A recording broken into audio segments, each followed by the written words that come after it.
Hello friend, तो आप लोगों का मेरे यूट्यूब चैनल पर स्वागत है। तो मैं इस वीडियो में आप लोगों को बताने वाला हूं कि एरे क्या होता है, सिंटैक्स क्या होते हैं, फ्लो चार्ट क्या होते हैं, उसको मैं एक्सप्लेन करूंगा वन बाय वन। और ये हमारा एरे जो टॉपिक है, ये हमारा सबसे इम्पोर्टेंट टॉपिक है सी लैंग्वेज में। ठीक है, तो चलिए पहले हम लोग सबसे पहले इसका डिफिनेशन देख लेते हैं। तो array is a derive data type, यानी कि जो हमारा एरे है वो एक प्रकार का डिराइव डेटा टाइप है। ठीक है, which is construct by the help of primitive data, यानी कि जो हमारा एरे होता है वो हमारा प्रिमिटिव डेटा की सहायता से बनता है। ठीक है, यानी कि निर्माण होता है, जो कि हमारा एरे क्या है, डिराइव डेटा टाइप है। फिर an array in C is a collection of element, यानी कि जो हमारा एरे होता है वो कलेक्शन ऑफ एलिमेंट होता है। ठीक है, जिसमें सेम डेटा टाइप स्टोर होते हैं कॉन्टिग्यूअस मेमोरी लोकेशन, यानी कि समहित मेमोरी, यानी कि समान मेमोरी लोकेशन में। यानी कि कह लीजिए कि ये कलेक्शन ऑफ एलिमेंट होते हैं। ठीक है, जिसमें सेम डेटा टाइप हो, यदि वो इंटीजर है तो इंटीजर ही टाइप के डेटा स्टोर होंगे समहित मेमोरी में, यानी कि जो समान मेमोरी रहेंगे। ठीक है, या नियरेस्ट मेमोरी रहेंगे, या जो एक दूसरे के समान मेमोरी रहेंगे, उसमें कॉन्टिग्यूअस मेमोरी लोकेशन में स्टोर होते हैं।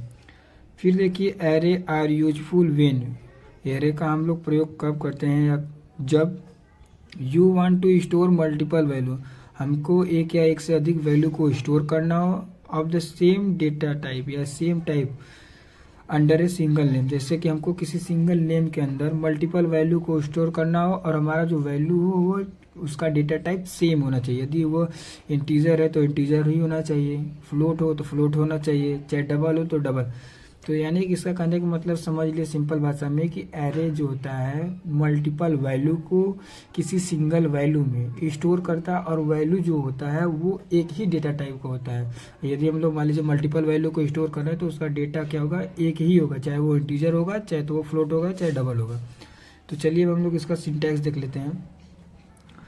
तो डेटा टाइप, एरे नेम और एरे साइज। तो अब ये क्या होता है उसको समझिए। जो डेटा टाइप है अब वो बताएगा कि हमारा जो डेटा है वो किस टाइप का है, इंटीजर है, फ्लोट है, डबल है। ठीक है, और हम लोग यहाँ पर एरे का नाम दे देंगे कि जो हम लोग बिल्ड करना चाहते हैं। ठीक है, फिर हम लोग दे देंगे कि हमारा जो एरे रहेगा वो कितने साइज रहेगा या कितने तक हमारे डेटा को होल्ड करेगा। तो चलिए एग्जांपल में देखिए, जैसे मैंने इंट एक डेटा टाइप डिक्लेयर कर दिया, एक एरे का नाम दे दिया कि ए नाम का वैल्यू है जिसमें मेरा डेटा स्टोर होगा। तो अब कितना उसका साइज होना चाहिए, 10, यानी कि 10 साइज के जितने भी डेटा रहेंगे वो स्टोर हो जाएंगे। इसी प्रकार मैंने एक फ्लोट का ले लिया, एक एरे नेम बी दे दिया और मैंने यहाँ पर साइज 20 दे दिया। ठीक है, तो ये हमारा सिंटैक्स है।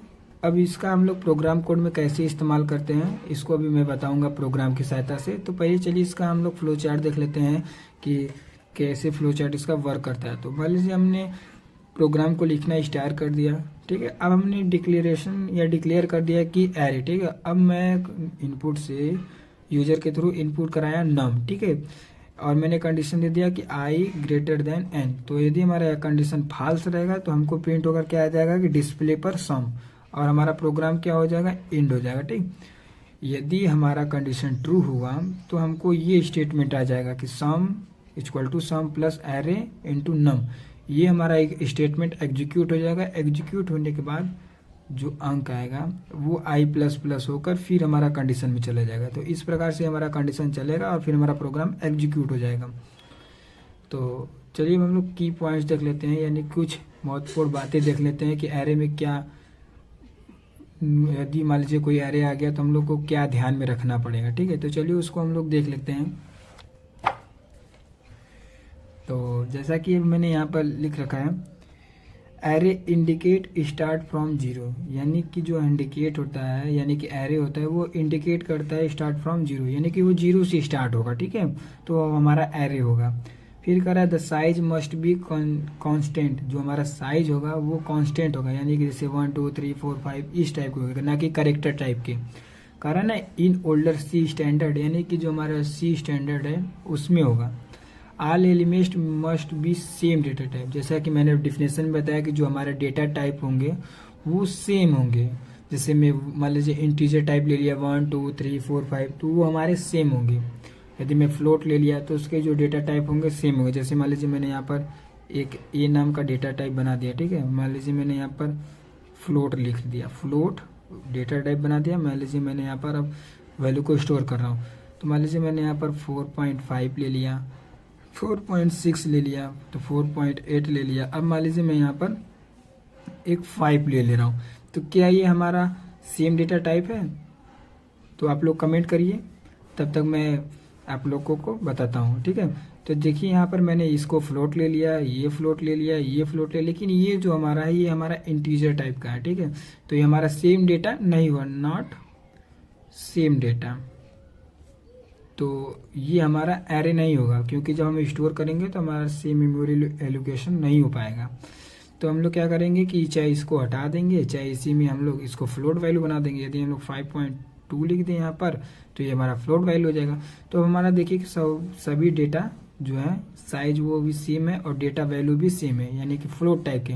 तो ये हमारे एरे में स्टोर हो सकते हैं। जो ये सब वैल्यू है, ये हमारे ए नाम के वैल्यू जो हमने एरे का नाम दिया उसमें स्टोर हो सकते हैं। तो ये हमारे कुछ की पॉइंट्स थे एरे के, जो आपको ध्यान में रहना चाहिए, क्योंकि एरे बहुत ही इंपॉर्टेंट क्वेश्चन है। ये AKTU के भी एग्जाम में आता है और जॉब के लिए भी या इंटरव्यू के लिए भी क्वेश्चन पूछा जाता है। यदि वीडियो अच्छी लगी हो तो चैनल को लाइक एंड सब्सक्राइब जरूर करें।